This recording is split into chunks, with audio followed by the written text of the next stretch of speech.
유대인들 전체를 다 나쁘다라고 말할 수가 없죠. 그 대제사장들과 바리새인들이 예수 그리스도를 죽이려고 모의했다. 이날부터는 그들이 예수를 죽이려고 모의하니라. 그 이날부터라고 하는 그날이 무슨 날입니까? 예수님께서 나사로를 살려주신 날입니다.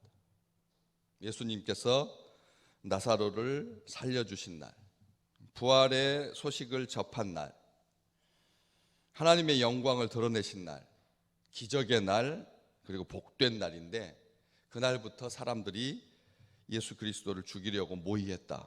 참 비극인 거죠, 사실은.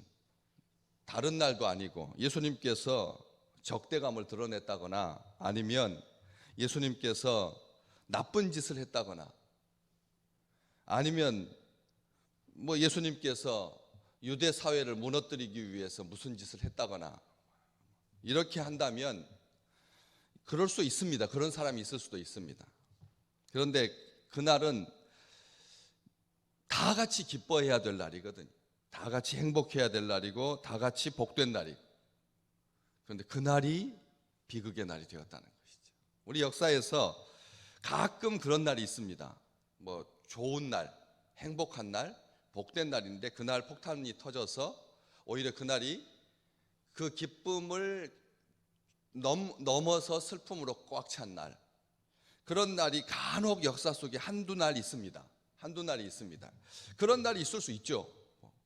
그날이 무조건 행복한 날이라고 반복되는, 어제가 바로 그런 날인 것 같은데 2020년 2월 2일 2020년 2월 2일 뒤집어도 2020년 2월 1일 2020 0202 이렇게 해가지고 뒤집어도 2020 0202 이렇게 되어서 사람들이 어제 날을 게다가 그래서 2시에 22분에 이자로만 해서 한 10개가 가까이 되는 그런 시간에 어떤 의미 있는 일을, 즐거운 일을, 복된 일을, 행복한 일을 하자, 이렇게 할 수 있습니다. 어떤 날이 영원히 계속 행복할 수는 없죠.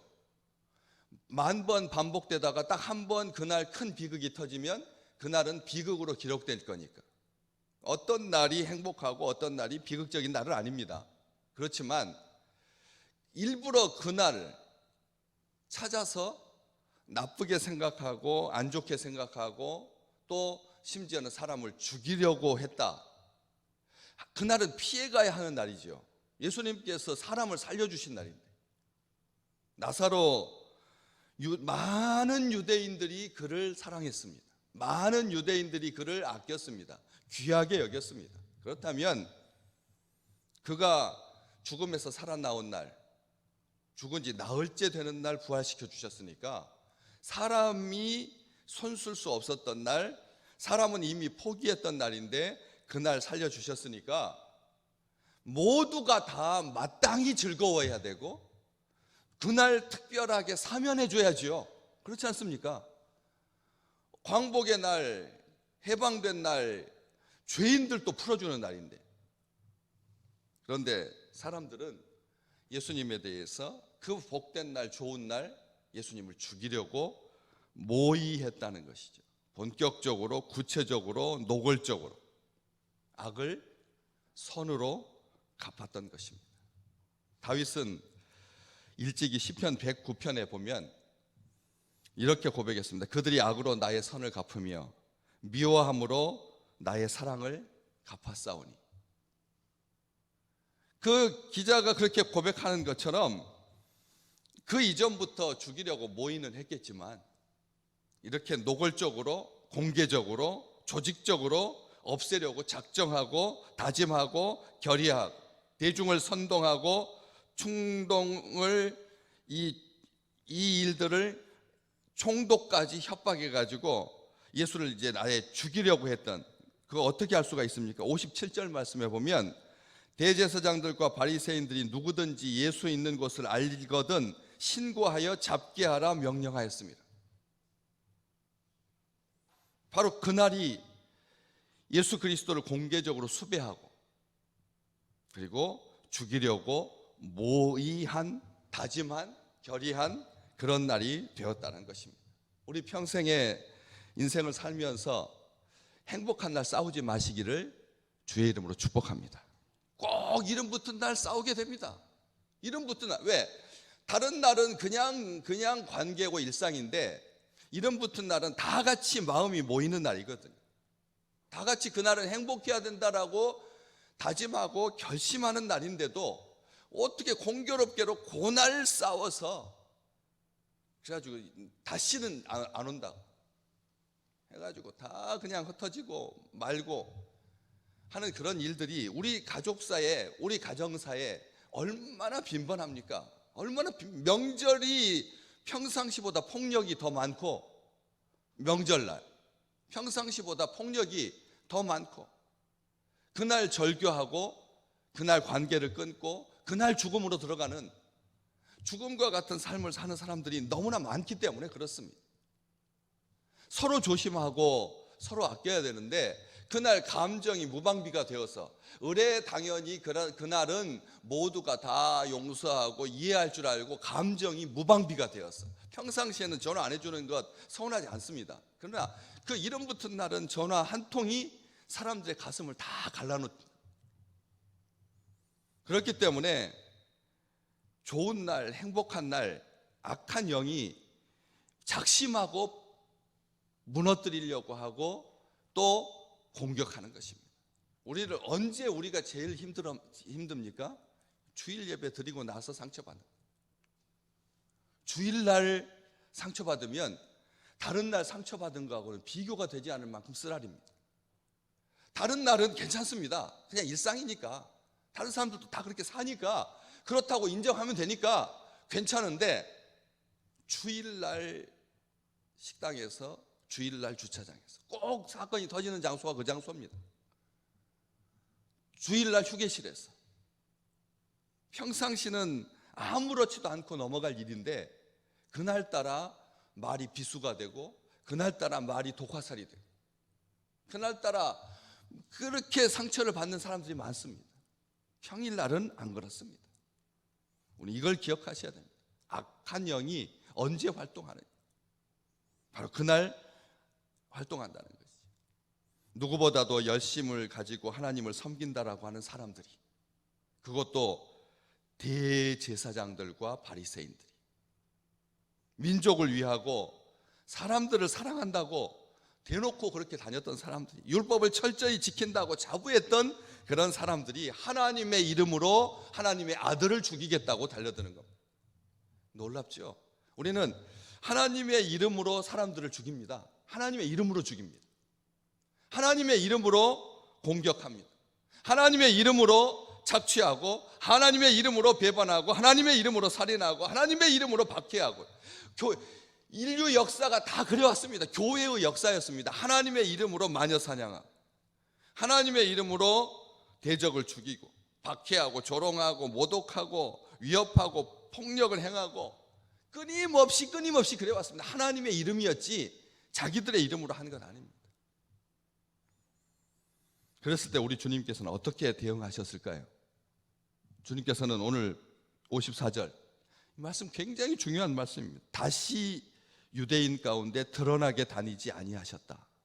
다시 유대인 가운데 드러나게 다니지 않으셨다. 이 말 의미 있는 말입니다. 우리가 누구를 미워하면, 누구를 죽이기로 결심하면 예수님은 안 보입니다. 못 만납니다. 이제 누군가를 죽이기로 결심하면, 누군가를 미워하기 시작하면 예수님은 다시 유대인 가운데 드러나게 다니지 아니하십니다. 미움이 있는 곳에는 우리 주님이 없습니다. 살인이 있는 곳에 주님이 안 계십니다. 협박하고 그리고 모독하는 자리에는 예수님께서 안 계십니다. 기억하셔야 됩니다. 입술에 파수꾼을 세우신 하나님께서 미움이 있는 곳에 평화가 함께 하시기를 주의 이름으로 축복합니다. 언어가 사람들을 굉장히 아프게 하거든요. 행동은 그 뒤입니다. 행동은 그 뒤입니다. 침 뱉는 것, 이것은 그 뒤입니다. 따귀를 때리는 것은, 그것은 지나갑니다. 그러나 말은 오래도록 남습니다. 행동도 남더라고요. 행동도 기억하더라고요. 그러나 언어는 아마 죽을 때까지도, 그러니까 귀가 두 개겠죠. 귀가 두 개가 들으면 그게 오래도록 남는 거죠. 아주 종합적으로 남습니다. 복합적으로 남습니다. 아주 입체적으로 남습니다. 말이 얼마나 아픈지요. 그렇기 때문에 그런 장소에 예수님께서 드러나게 다니지 아니하신다. 다시라고 하는 이 말, 아픈 말이죠. 유대인들에게 다시 그 귀한 생애, 인류의 역사에서 하나님의 아들이 육신을 입고 자기들과 함께 계셨는데, 여러분 그 포기할 수 있겠습니까? 여러분의 우리 인생 중에서 예수님께서 육신을 입고 우리 곁에 가까이 계신다라고 하는 것을 포기하게 할 만큼 그렇게 미울 수 있습니까? 아픔이 아플 수가 있나요? 조롱이 조롱일 수가 있나요? 모독이 모독일 수가 있겠습니까? 예수님하고 바꿀 수 있을 만한 박해와 모독이 있습니까? 미움이 있나요? 예수님하고 바꿀 수 있는 미움이 있겠습니까? 예수님하고 바꿀 수 있는 원수가 있겠습니까? 우리는 중요하게 선택하셔야 됩니다. 결심하셔야 됩니다. 유대인들이 예수 그리스도를 죽이려고 하는 그날부터 예수님께서는 다시는 유대인들 사이에 드러내놓고 다니지 않으셨기 때문에 그렇습니다. 유대인들에게는 비극인 거죠. 다시는 못 만났습니다. 다시는 없었습니다. 다시는 있지 않았습니다. 유대인들에게 그것은 끝이었습니다. 하나님의 아들을 잃어버리고 말았습니다. 죽이고 말았습니다. 이게 요한이 안타까운 마음으로 기록하고자 하는 것이죠. 그러면서 거기를 떠나서 빈들 가까운 곳 에브라임이라고 하는 동네에 가서 제자들과 함께 거기 머무십니다. 약 2달 정도. 2달 정도 머무르시고 그 다음에 이제 6월절에 마지막으로 예루살렘에 오시는 거죠.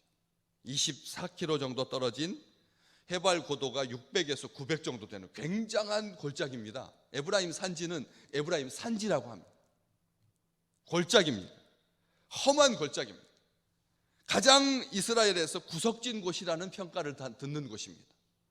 우리 주님께서 잠시 멈추어 서서 그 속으로, 가장 구석진 곳으로, 험한 골짜기 속으로 들어가고 마십니다. 없어진 것은 아닙니다. 유대사 이스라엘 땅에서 사라지신 것은 아닙니다. 그러나 쉽게 만나지 못하는 장소로 제자들과 함께 들어가신 거죠. 쉽게 만날 수가 없게 된 것입니다. 그 이전까지는 우리 주님 원하시면 주님께서 가주셨습니다. 그렇죠? 내 하인이 병들었 나이다. 또 성전 근처에서 구걸하면서 먹고 사는, 베데스다 근처에서 평생 장애를 가지고 살아가던 그런 사람에게 우리 주님께서 가까이 계셨습니다. 그리고 언제든지 가셔서 고쳐주셨습니다. 과부의 아들을 살려주시고 나사로도 살려주시고 회당장 야이로의 딸도 살려주시고 배고플 때 주님께서 먹이시고 입히시고 제자들과 함께 계시고 언제든지 이스라엘 사람들은 예수님을 볼 수가 있었습니다. 온통 예수 이야기였습니다. 천지가 예수였습니다. 그런데 이제는 쉽게 만날 수 없게 된 것이죠. 험한 골짜기 2달 정도였지만 우리는 기억하셔야 됩니다. 우리의 삶 속에 주님께서 일하시고 주님께서 행하시고 주님께서 우리를 위하고 계시는데 우리가 주님을 만나지 못하게 되는 그런 일이 한 주간도 하루도 없으시기를 주의 이름으로 축복합니다.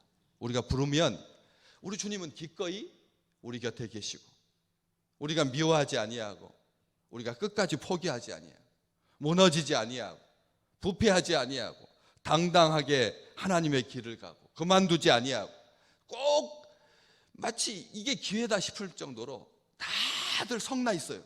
다들 성나 있습니다. 그래서 나를 요만큼만 건드려 봐라. 그럼 내가 하나님 앞에 두 달 동안 쉰다. 아주 작심한다는 듯이 그것만 바라고 나에게 상처 주기만을 기다리는 사람처럼. 그래서 우리 주님께서 2달 동안 안 계시는, 그 정도로 지나가면 다시 주님을 만나게 되겠지만 다시 유대인 가운데 드러나게 다니지 아니하시는 이런 비극이 우리 인류 역사에도 없고 또 우리 개인적으로도 부활하신 주님, 우리와 함께 계시는 주님, 내가 볼지어다 내가 세상 끝날까지 너희와 항상 함께 있으리라 하시는 하나님의, 우리 주님의 약속이 우리의 삶 속에 날마다 기쁨으로, 경이로움으로, 행복함으로 가득하시기를 주의 이름으로 축복합니다.